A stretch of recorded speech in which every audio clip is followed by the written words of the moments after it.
Previously on the Sunless Citadel. I was wondering, why are you here on this quest? My wife and I, we lived together in Leicester. One day she fell ill with this mysterious ailment. Unfortunately, I lost her. When I heard of the apple, it intrigued me. I knew that it could not do anything for my wife, but I thought it my responsibility to determine that it not end up in the wrong hands. Then the sun rises from the east, so that you guys may proceed with the rest of your journey. As you guys reach the summit of this knoll, the chasm in front of you is easily 250 feet wide. 3 giant rats appears to attack you. Thorn goes back. Your first encounter takes place as a few dead rats lay on your feet. I was thinking we could save our rations for tonight and we can eat this awesome meat. Well, if you want to cut the meat, I suppose we could take it. All right, it'll just take me a little bit of time. You divvy up the rations, and now you guys can proceed towards the ledge and to the darkness underneath. Throughout the vastness of the multiverse, there lies a tavern. As you approach its doors, you catch bubbles of laughter that rise and burst into cheers as colorful groups of travelers find comfort in their bonds. As you head inside, the smile of the tavern keeper greets you. They're an otherworldly being with a bluish, corporeal form. They wear attire befitting of an innkeeper, and they have a large, cloudy nebula for hair speckled with stars, which gently sways with their movement. Welcome to the Storyteller's Tavern, where stories are served like ale and a seat is open for you at every table. Tonight's special is the Sunless Citadel, an epic adventure of high fantasy with notes of friendship, danger, and most importantly, hope. Will our adventure survive their descent into the dungeon? Or is there a darker calamity taking root far from the sun's reach?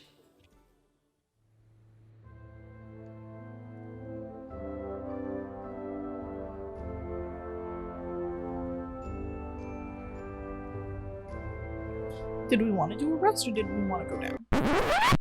Is there anywhere for us to do a rest, kind of like on a ledge or something down there, or like? Well, in this area that you guys are right now, you guys could take a rest. There's more than enough space for it too. Methuselah, you look past the ledge into the darkness underneath, and it's so deep that the light of the sun cannot reach down there. But luckily, just a good maybe 60 feet or 80 feet down, as you follow the stairs with your eyes, you notice that there is almost like a bigger ledge, enough for like a small camping to take place if you're daring enough. Dangerous thing is the fact that it's a ledge with nothing to protect you if you spin all the way to the edge and fall down. Everyone looks at Thorn in that moment. So Methuselah sees that and is going to kind of turn to the other adventurers and be like, well, we could take a rest up here, although I do think it would be a little bit more dangerous due to the dragons that are around here. But we could go down a bit. I do see a ledge where we can sort of take a rest down there, but we would have to be careful. It is a little bit narrow, so no tossing and turning in their sleep. Oh, I never toss and turn in my sleep, but I'll be happy to sleep closer to an edge if there is someone who does a little bit more tossing and turning, just so that they felt safer. I'm inclined to agree with this idea. The ledge should keep us safe so long as we're cautious and guard one another. Thorn is too busy chewing on a bone to really give any input. And with that, you guys are in agreement. And you start to make your way down to this ledge. It is quite dark, and with the lack of sunlight, the temperature also goes down exponentially.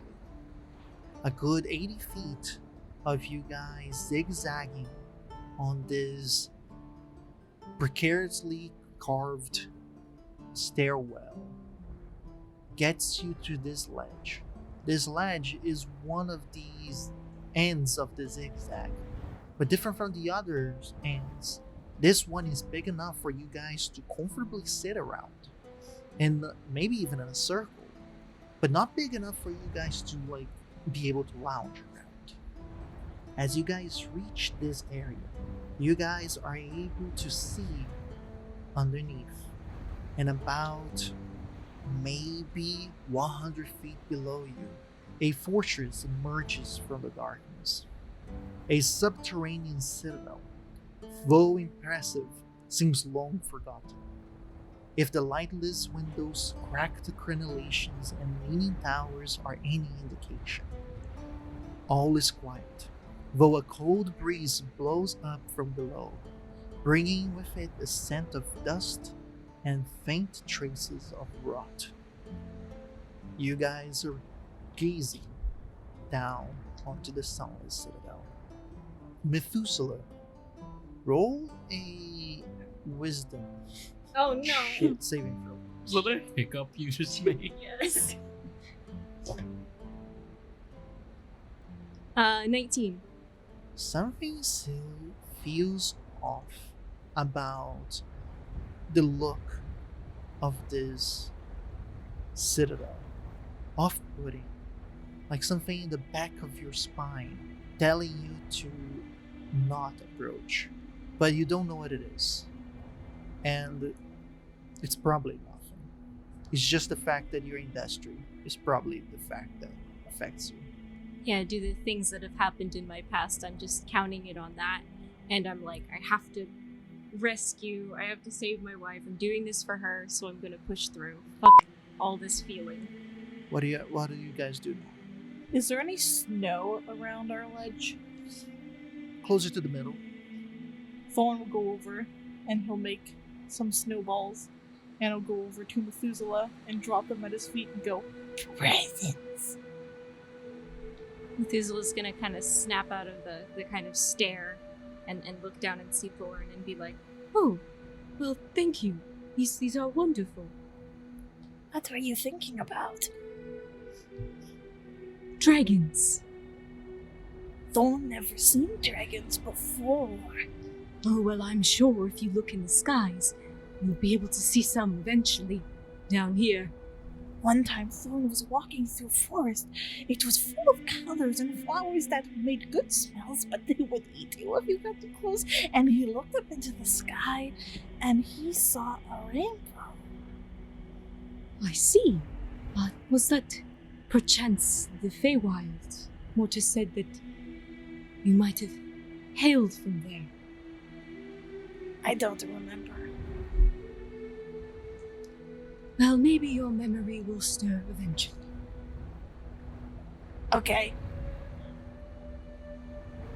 Could I make a perception roll to see if there's like any hidden creatures or anything?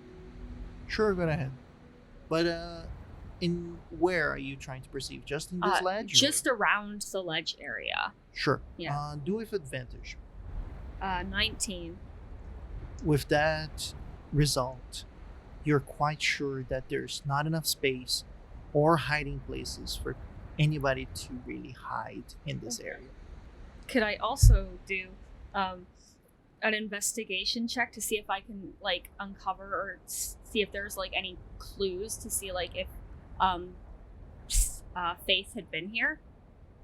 You would know if there is any indication. Okay. It's too small for you not to be able to glance around and say there is something here. Okay. Well, friends, should we talk about how we're going to rest? Can Thorn do the talking with Methuselah? Sure, we can take a watch together. We can do the second watch then. Like he looks like he's about to say something, and then he just stops. Very well. I'd be happy to take the first watch with Seeker. Yeah, I don't have any problem with that at all.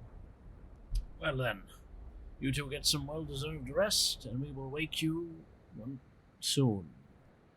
All right. And with it, the two go to sleep. Well, I do not sleep. I probably just like prop up against like the wall and just like pretend to sleep. And what about Florin? He conks out. The two then rests for the moment while both Mortis and Seeker takes up their watch. Now please do roll for perception checks. I got a 10. Okay, alright. Natural 1. Nice. I get back my bardic inspiration. Thank you. But anyways, my reasoning is going to be that, you know, they did really well with the other perception roll. And they're like, now kind of just like focused on like, okay, when we get down there, we got to be making sure that we find, like, we figure out where Faith is. That is the most important thing. That's the only thing that matters, is finding where Faith is and getting her out of there. So that's kind of where their brain is at. They're like, nothing else. Find Faith. Valid. So close to your destination, the goal seems to be more and more vibrant in your head. Mortis is kind of sitting in silence for a bit. He's kind of like looking down at the citadel, just like glancing. Eventually, he just sort of turns to Seeker. There's an ominous air about this place. Something sinister. Yeah, I don't know if I really like the thought of Faith being in such a place. So I'm very worried, and I feel like I need to get her back home. She's a sweet, gentle soul, you see. This Faith, you knew her? Oh, yes, we were both raised at the temple together. We are very, very close. She's only a few years younger than me, after all, so I feel protective towards her. If it puts your mind at ease, we will do everything in our power to find her and all the others. I appreciate that, and I know the people in my town do as well. But tell me, what intrigued you so much about our mayor's little poster that he was putting up? Well, truth be told, I recently became interested in magical objects and wondrous items. So when I heard of this apple of virtue and the life-giving properties it possesses, I was curious. You see, my goddess, he just chuckles to himself. She teaches that death is a natural part of life, part of the great cycle that we are all in, and the existence of this apple is intriguing, for it could reverse death, or even save one who is meant to die. To put it simply, I simply don't want this item to fall into the wrong hands, for powers of life and death should be safeguarded. Oh, I agree, and originally, before Faith left, that was part of the reason for her mission as well, was to discover it so we could help as many people as possible with it. So I understand your mission quite well. A noble goal. I do think so. When we put ourselves out there and put ourselves at risk to help other people, I think that that's one of the most noble things that we can do as individuals, and it makes the world a better place. Seeker, you have the nobility and honor of a samurai. Oh, well, I don't know about all of that. I actually don't know what a samurai is. Do I? You have heard of stories from merchants about these wandering warriors that can be found, especially in the eastern lands of Lestri and the magical forest of Isle. They wander about, keeping to themselves and respecting people's lives, lifestyles, and their routines, but they have a very strict code of honor, and they are not shy of conflict when they see wrongdoings occurring. And especially in Lestri, it seems to be quite a thing, but it's just rumors that you heard. You don't know that for a fact. I've only heard legends of samurai. I didn't know. Are they real? You have met one. I'm a samurai. Oh, well, it's absolutely a pleasure to meet you. the legends I've heard have told of the bravery of samurai and all of the great work that you do to keep others safe. I really admire that, but I don't know if I'm quite up to that level, especially the moral code part. Well, you seem like a very moral individual. Well, I try, but there are things about me that even most of those that are closest to me don't exactly know. Don't sell yourself short. No matter what your past, I'm sure you have a warrior's honor. Oh, I do try, but sometimes, my paws get the better of me. I don't know if you catch my drift there. I'm afraid you'll have to elaborate. Ask me about the coolest possession I have. Enlighten me. I can't tell you about it, because the folks at my temple haven't realized that it's missing yet. It's been 3 years. Well, in terms of my own morality, my goddess focuses more on life and death. Thievery is outside of my realm, but from what I can tell, you seem to be an honorable individual, and you care about helping others. In the end, that is all that matters. I do try, and there was no real ill intention in my heart when I took the item, but large, pretty gems are something that I find fascinating, you see. Well, we all have our weaknesses. I suppose we do. Yeah. So, that was a really great watch, Mortis. I'll go wake up Methuselah. How about you go and wake up Thorn for their watch? Sounds good. Wish me luck. Yeah, so Seeker's gonna go over to where Methuselah is sleeping, and... Well, you find that Methuselah is actually totally awake and has actually made a little snow goblin out of the snowballs that Thorn has given them. And he's taken one of the chrysanthemums out of his hair and kind of put it on top like a little hat. Oh, Methuselah, were you unable to sleep? Oh, yes, I suppose I was. It's sort of dark and dangerous down here, so, sleep doesn't come so well. I understand that. Are you still okay for your watch? Oh yes, I'm totally fine. This is pretty normal for me. Oh, alright. I do really like that snow goblin you made there. Is that Thorn? Yes, I suppose it is. I don't really know too many goblins, aside from the ones that kidnapped me when I was a baby. Oh, well, that's interesting. I Yes. hope you don't. Well, I suppose you wouldn't run into those goblins again. Well, no, they're dead. Yeah, that makes a lot of sense. They were Yeah. killed by the troop that rescued me, Fool's Fortune. Amazing. You have such an incredible story, Methuselah. I really enjoy it. I'm very glad to hear. I don't think that it's anything really that exciting, but It would make for an amazing adventure novel, though, and so many people could learn such incredible things from you. I suppose so. Well, you should get resting, and I'll go be with Thorn. Have a good watch. Sleep well. Meanwhile, Mortis sort of trudges over to where Thorn is sleeping, just kneels down. All right, he just gently shakes him. All right, wake up, boy. He pauses for a second and then does it again.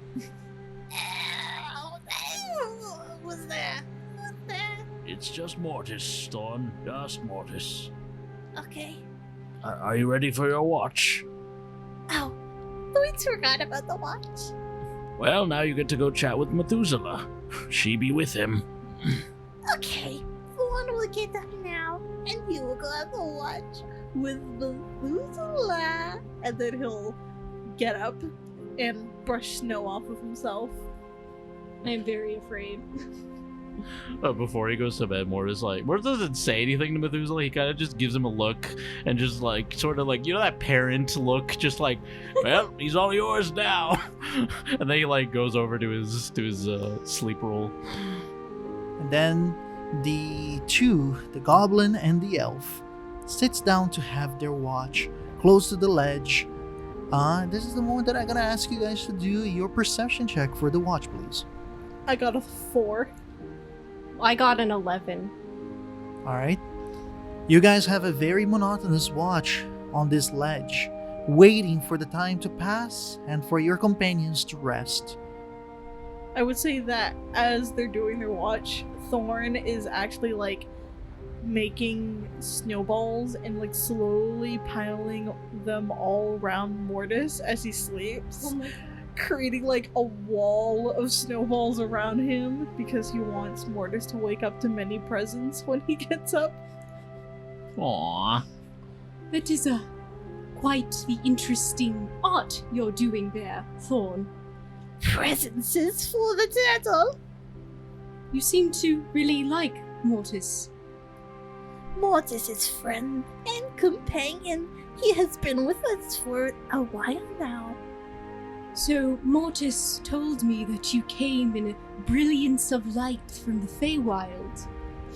Thorn does not remember a bright light, but it does remember falling on his butt in the grass. And then when he woke up, looking up and seeing a turtle who went, "What is wrong?" And Thorn did not know what to think. I see. Well, since you came from the Feywild then. Not always in the Feywild. How did one such as you find yourself in the Feywild? We don't talk about it. Why not? Because we don't want to. All right then, you're welcome to keep your secrets, but it's very curious that a creature like yourself got in there and, came out. Well, I say awkwardly. We falls very far down and did not know where we were going, and then one day we landed, and then we don't know what happened. I see. I imagine this sort of thing can be quite confusing, especially something like the Feywild. Oh yes, it is a very nice place, but it's like a maze. Like you're walking inside of someone's tangled insides, trying to get out, but there is never any way out. That sounds quite lovely. But what about before? Where did you come from before the Feywild? At this moment, Thorn is kind of distracted as this question echoes in Thorn's head, half listening as he's absently looking around, jittering as he does. He starts to formulate an answer in his brain when his eyes land on the steps that is supposedly proceeding downwards towards the Sunless Citadel. There he sees a silhouette that at first he doesn't truly understand what it is. But as he focuses his attention a little bit towards it, he realizes that it gets easier to see, and with it, it is Thorn's dad. Bruised, cut, half alive, but still with its eyes gleaming with desperate light, looks at you, brings his index finger towards his lips, and then falls backwards, falls into the abyss below. Thorn is staring, and then he looks at Methuselah and just goes, "I think it's time to shut up now." Oh, all right. Shh! We sit in silence. Methuselah sits in silence. Thorn also sits in silence.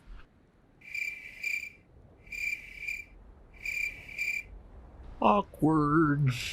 The time passed, and with it, the rest of the group starts to emerge, slowly and quietly at first. But then all of you guys get the general sense that it's time to proceed. Mortis wakes up to like a half-built circle of snowballs all around him. Oh, what's all this then? And then he sort of internally realizes that it was Thorn, and he just like smiles. Thorn is probably just like standing and like looking down the steps, kind of like absent-mindedly, just waiting for everyone to get ready. Meanwhile, Methuselah is standing right on the edge of the ledge. That is a fun rhyme. And just kind of looking down, just really like intently at the drop below. Seeker realizes that Mortis has gotten a bunch of gifts from Thorn in the form of a snowball wall, and they're just kind of sad that they didn't even get a snowball, because they're the only person who had, quote-unquote person, who hasn't gotten a snowball from Thorn. And they're just waiting. Okay. What do you guys do? The Seeker's gonna have a rat ration. Sure. You consume 1 pound worth of meat from the rat that you captured before, and you keep the bones for later. Mortis, once he gets himself awake and up, he's gonna sort of walk over to where Thorn is standing and just be like, "Good morning, Thorn. I hope you're doing well today." They're taking so long. We have to get going now. Well, you're not usually this impatient. You tend to like to see the sights, as it were. We must get going. We're very close to where we need to be. You're not wrong. How did you last night go with Methuselah? Terrible. Did something happen? Yes, Methuselah. He asked too many questions. What sorts of questions? Asks about the Feywilds. He asks about past things. It was not good. Well, admittedly, that might be my fault, old friend.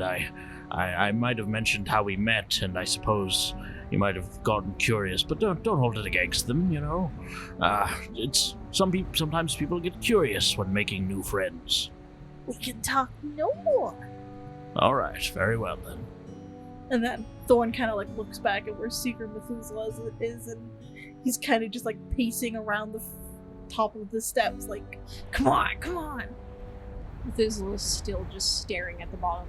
Yeah, more after the conversation, Mortis is probably just gonna make sure he has all his stuff packed, and he's gonna sort of he's gonna sort of lean on his shell, kind of like how an old man does, in a rocking chair. He's just sort of existing, sort of swaying in the wind until everyone's ready to go.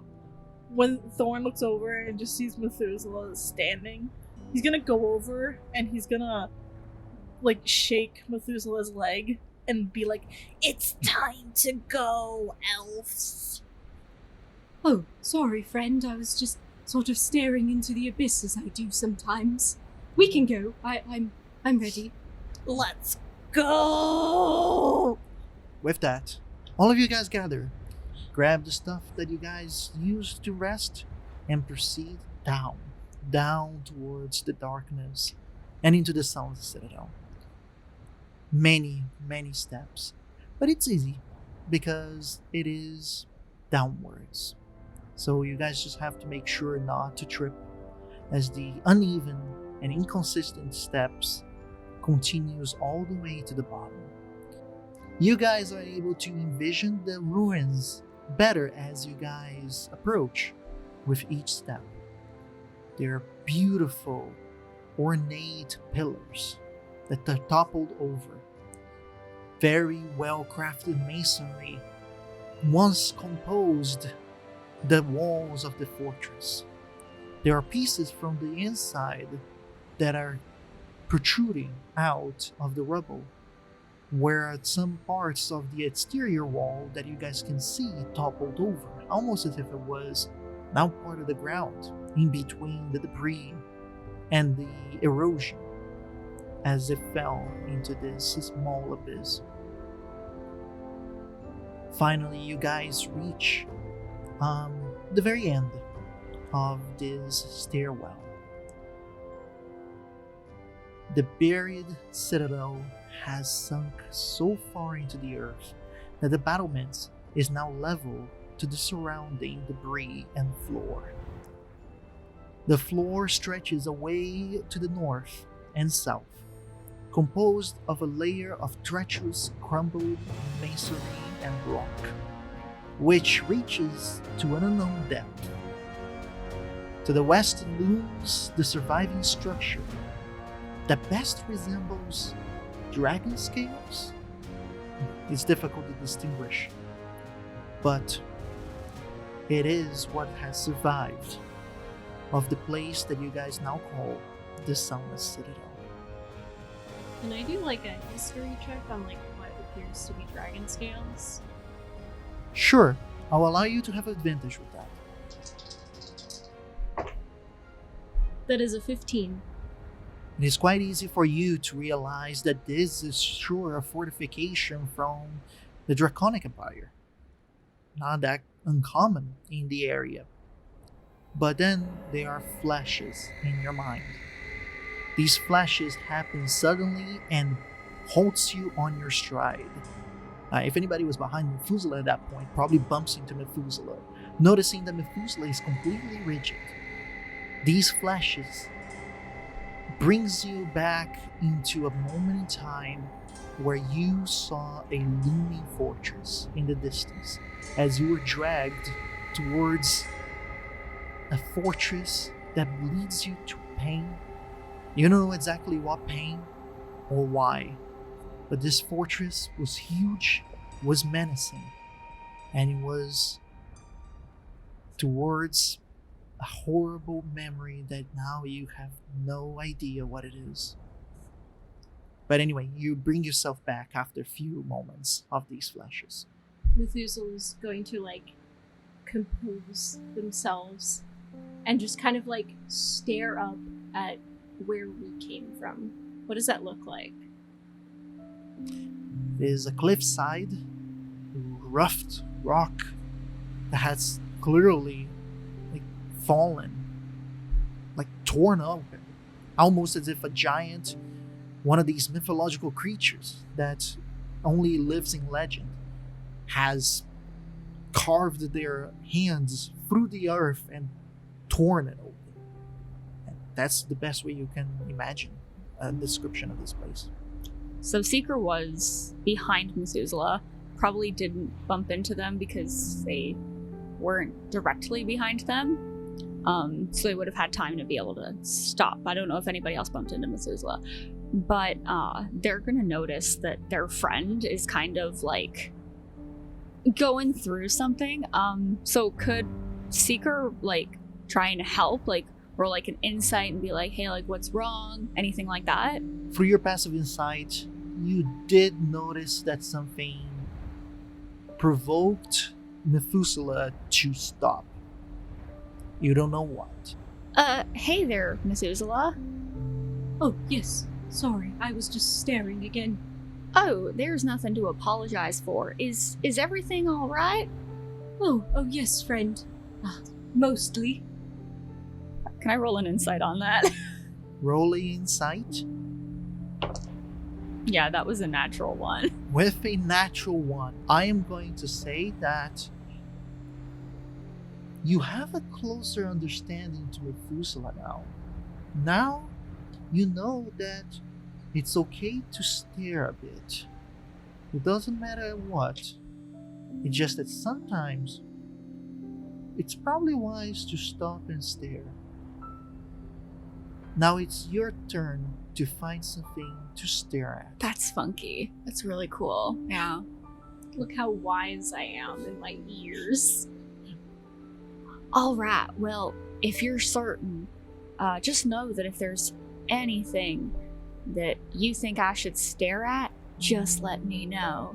Oh, well, if you need something, you can look up right now. There's this beautiful view of the place that we sort of came down now. It sort of reminds me of something funny. And Seeker's just gonna like look up. Think of Marv in Home Alone when he's like, wow, what a hole. No, just wow, what a hole. And they're just gonna be transfixed at the view, like, wow, we climbed down that. You know, it's sort of funny because if my muse, Chrysantha, were here, I know exactly what she would do right now. Oh yeah? What's that? She would shout at the top of her lungs just to hear her voice echo throughout this cavern. And it would be so big and grand, which is really funny because she's very, very small, being a halfling. Should we do that in honor of her? Yes. And Seeker's just gonna start, just shout, just project it. I'm not gonna shout into the mic. Yeah, I'm also gonna join in this, weird shouting thing.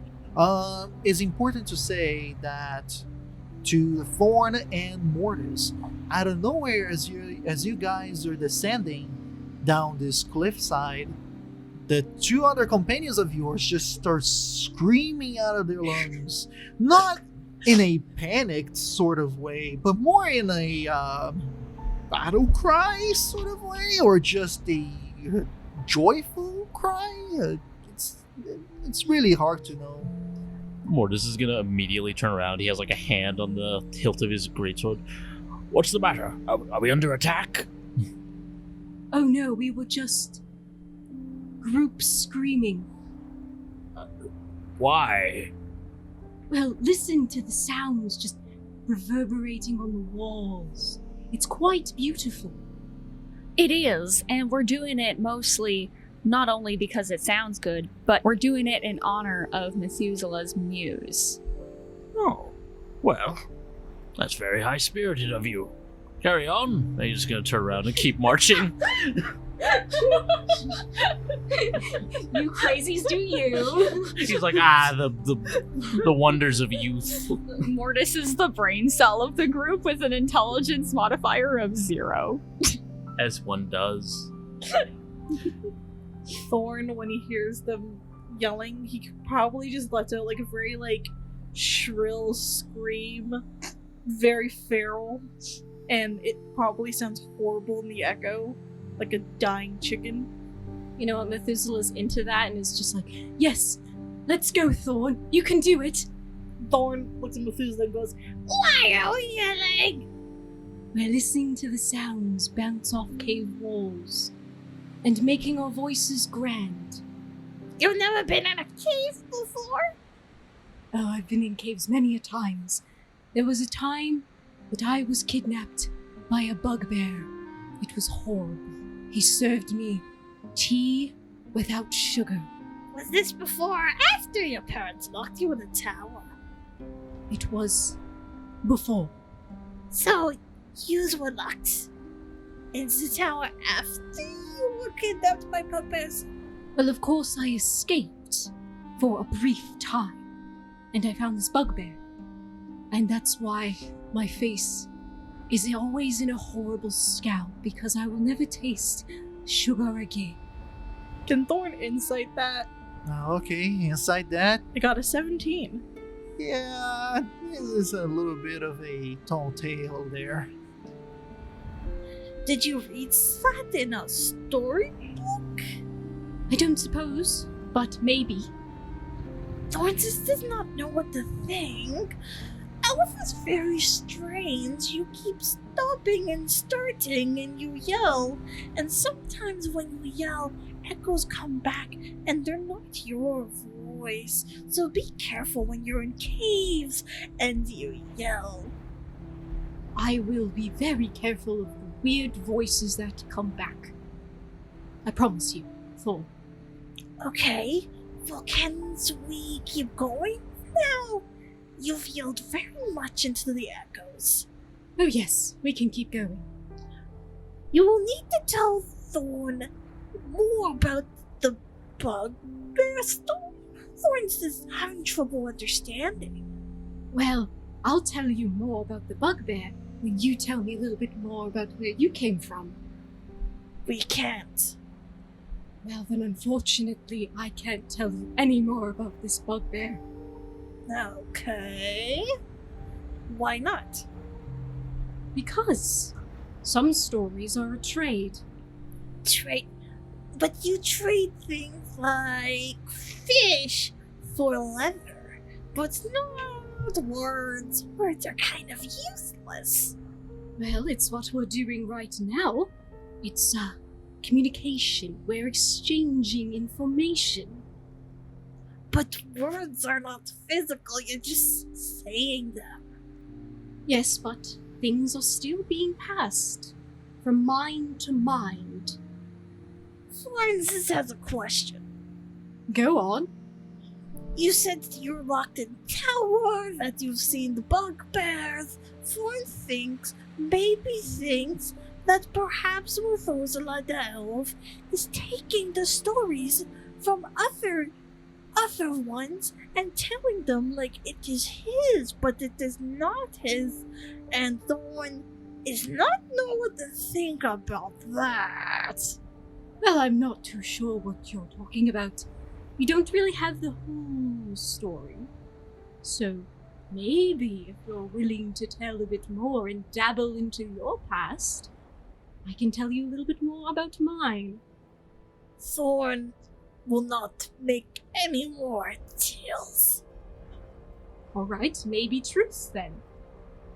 No deals. Alright then, let's go. Alright, I'm gonna say that this whole conversation took place as you guys were going down the cliffside. Which means that as this conversation reaches its conclusion, you guys are in front of this battlement top. It is as if you guys were standing on top of this segment of the exterior wall. One of those parts that are wider and square shaped, and it's meant to connect the two walls from each other. It's equivalent to that. It's the closest leveled surface that is not affected too much by the debris of this fallen structure, and connects especially towards one of the actual walls that seems to be the best entrance towards the interior of the Sunless Citadel. This area, of course, is open, so you guys can still go through the debris around that goes to the north and south, but to find a different entrance. But there is a door that clearly leads into the interior of the Sunless Citadel, just across this battlement. What do you guys like to do? And before we continue, I actually would like to know the order that you guys were walking down the stairs, because I'll take that as the order of the marching into this dungeon. Yeah, I like the picture, like, after the screaming thing when I was like, alright, carry on. Mortis was like, charged forwards, like he's in front, leading the pack. Yeah, so in that case, so you're the closest one to this battlement top. What would you like to do? Like, the first thing Mortis is gonna do is gonna, like, sort of hold his hand up, be like, everyone watch your step. It's, the landscape around here is a bit, destroyed. I was wondering, before we go through the door up there, should we search for any sort of traps? They did say that this place was heavily trapped. Oh yeah, I definitely think we should check for traps. Out of curiosity, are any of you well versed in seeking out traps? I myself, I have to admit, my knowledge in that is lacking. Thorn searches sometimes. Well then, perfect. Would you like to lead us on the endeavor then? We'll watch your back. Okay, we will do this one time. Where would you like to look for traps? I suppose just in the main area that we're walking in, towards like the entrance that we will be entering. Okay, so the battlement top then. Describe to me a little bit, how does Thorn do that? Like, does he actually start like looking around, looking at the ground, or is he just superficially looking to see if there is like some different aspect? Well, seems like this Sunless Citadel is like goblins are in it. I would assume, since he also is from a sort of goblin community, that he would have some knowledge about the traps that they would use. things that they would set up around the area to keep the community safe. So I think that with that knowledge, he's gonna do like a pretty thorough look around, trying to make sure that there's no hidden traps and there's nothing in place to directly stop people from entering. Okay, I will allow you to do an investigation check onto the surface of this battlement top. It will take about a little bit of time to do, like, carefully do this investigation. I'm just gonna say 10 minutes should do. So go ahead and do your investigation check. I got an 11. Considering the amount of debris that there is around, even on top of this surface, which is the most level and the most clean, clearly is the one that people would be most prudently use. No distinguishing things stand out to you, Thorn. It's just all rock and masonry that is ruined. Thorn sees rock and pots and ruins, but no traps. That's promising. Well, I suppose we should proceed then, but still, everyone watch your step. Yes, of course. And if you'd like to kick in the door, go ahead. I do want to say just a quick description so you guys can have almost a mental picture of this. This battlement top has its stone merlins surrounding it. It is wide, a total of 30 feet wide, and you guys are entering closer to the middle section where one of the merlins has been broken off for easy access. It extends further down a good 40 feet until it reaches the side of the wall. This wall is circular in shape, which means that it's almost like a tower that you're going into that has been broken and almost like buried onto the other side of the cliff. The wall has the door literally in front of you guys. Can Thorn pick up a stone and cast his cantrip magic stone on it and then like throw it at the door, kind of as like a final I wonder if this is trapped check sort of thing? Sure, absent-mindedly, Thorn grabs one of the smaller pebbles amidst the debris and casts its magical spell. So as he picks up one of the stones, his fingertips kind of glow this sort of like shiny blue color, and when he picks up the stone and he licks it, and then as he does that, they start to glow as well, and they get these little like smiley faces on it, like glowing orange, little carving of a smiley face, and then he gives a little kiss and then he throws it.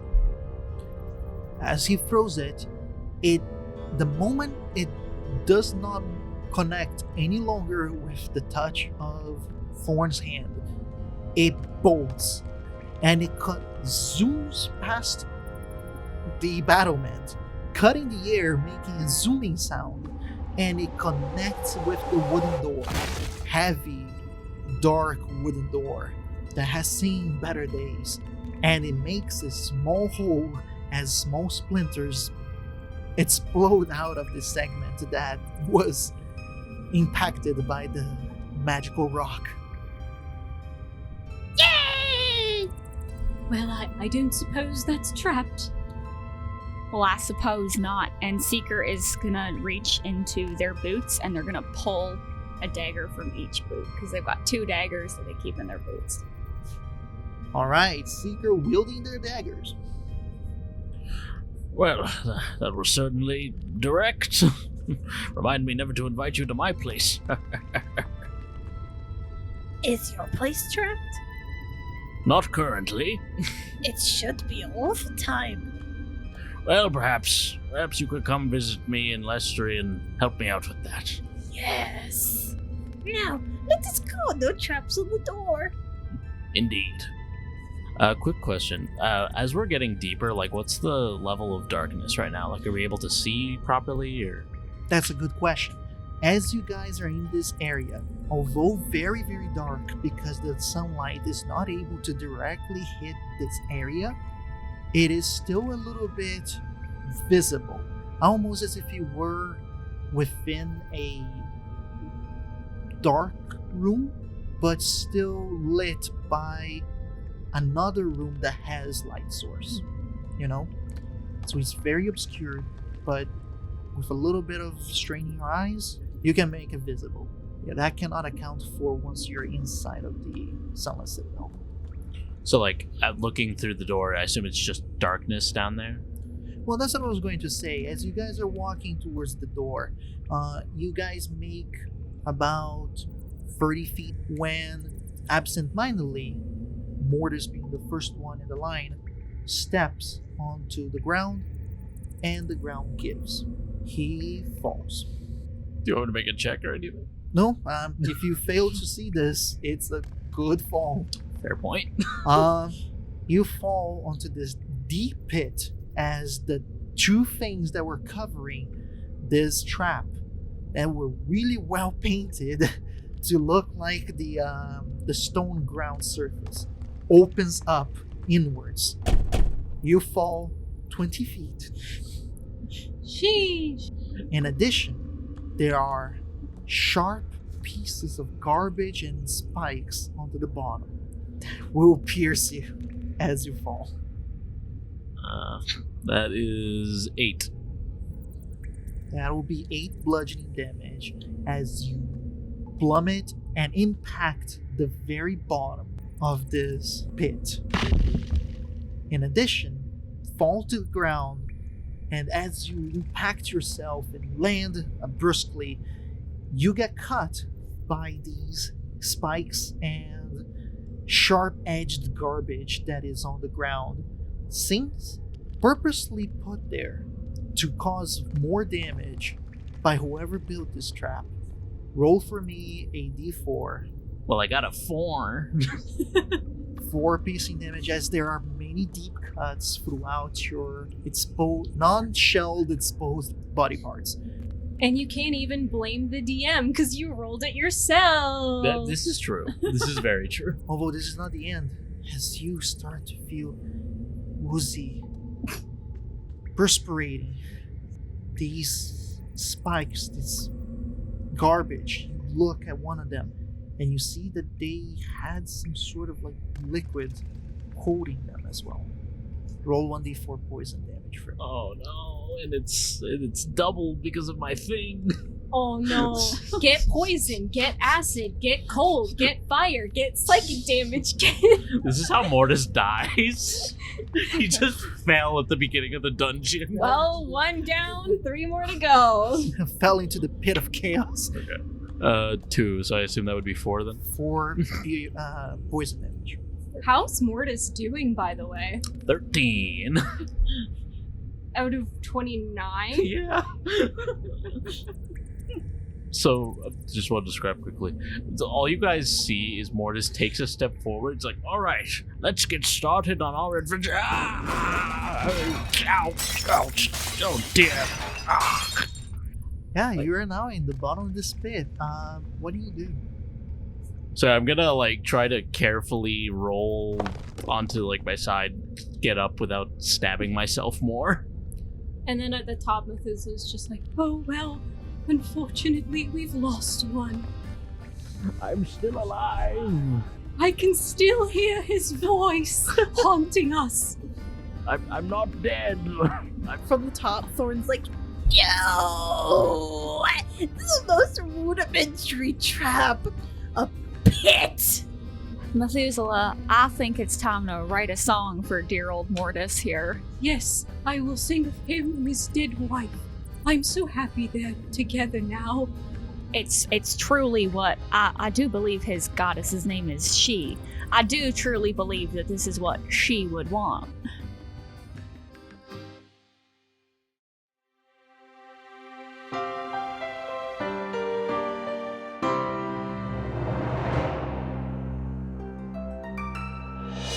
Well, hey there, friends. You've reached the end of this episode of the Sunless Citadel. Thank you so much for listening. Subscribe to us on whatever app you use to listen to podcasts, and be sure to catch the next installment of the Sunless Citadel every Thursday at 12 p.m. EST. If you like the show, please consider leaving a review. It's a small way to show your support that goes a long way. To connect with us, follow our social media accounts, and if you'd like to support us, well, you can head on over to our Patreon to join the conversation, view sneak peeks of our next project, and discover our fantastic bonus content. Our intro score was created by Patrick Gordon from Off the Beaten Path Musical. The Sunless Citadel can be found in Tales from the Yawning Portal by Wizards of the Coast. The world of Nosso Mondus was created by Pedro Stockler. Thanks again for listening from all of us at the Storyteller's Tavern.